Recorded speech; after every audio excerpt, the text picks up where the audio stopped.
Hello, quiet ones. Welcome back. I missed you too. Hope you're having a good day, and thank you for tuning in from wherever you're tuning in from. It's much appreciated. And today we're going to do something a little different. Going to be reading some creepypastas. The first one is I Was Trapped in a Phone Booth by Grand Gesture on a creepypasta app. I am currently attending a night course at a local college. It takes me 1 hour to walk back to my apartment, but I don't mind walking alone at night. It gives me time to clear my head after class. I've spent the past few weeks like this, walking down the long road, never having a reason to be on edge, but what happened on one evening has caused me to change my route home. It was a weeknight, and I was walking down the usual street that leads to my apartment. The sky was cloudy, and I could hear the sound of thunder in the distance. The street was devoid of traffic, and there was not a single person within sight. I turned a sharp corner at the end of the road. That's when I first heard it, the sound of a ringing phone. At the end of the road, in front of an old-fashioned antique shop, was a vintage time-worn phone booth. Was this where the ringing was coming from? As I got closer, I realized that the phone inside was ringing. Why would someone be calling this phone at such a late hour? Curious, I stepped inside, closed the door, and picked up the phone. When I raised the phone to my ear, I heard very faint breathing on the other end. Then the line abruptly disconnected. I hung up the phone feeling confused and slightly creeped out. I figured someone was playing a prank on me.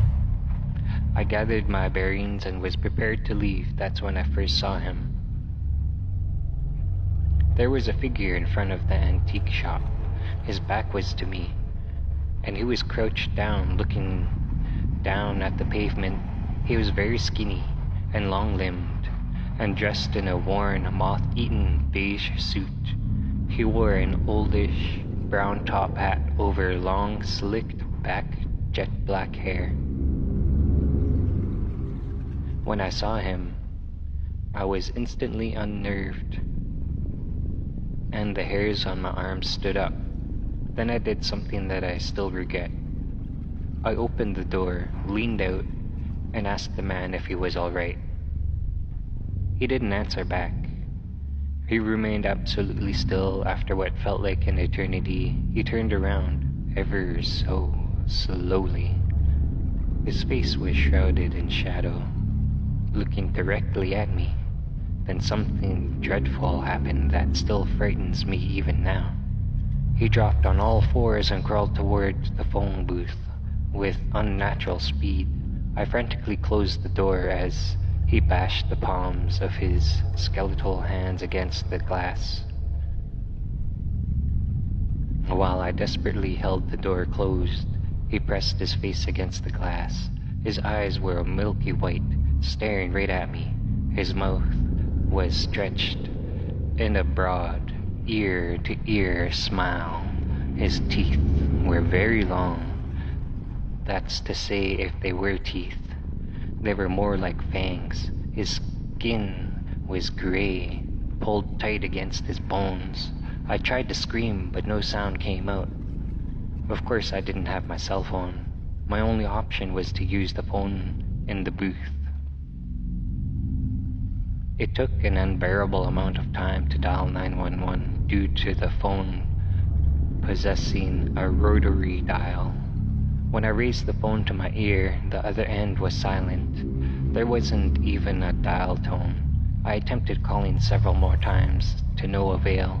My heart sank as I hung up the phone. The man's smile grew, stretching across his face. My blood ran cold as he began to laugh. He was mocking me. His laughter was muffled by the sound of thunder overhead. Then it started to rain. I could barely make out the man's silhouette. as the street was blanketed in darkness. The occasional flash of lightning would reveal that he was just standing there, glaring at me with swollen, colorless eyes. I waited for what felt like hours. When the storm passed, he wasn't there. It was as if he had never existed in the first place. When I finally gained the courage to run away, I heard a sound that nearly caused me to jump out of my skin. The phone was ringing. My hands were shaking as I hesitantly picked up the phone. When I raised the phone to my ear, I heard laughter on the other end. That same laughter.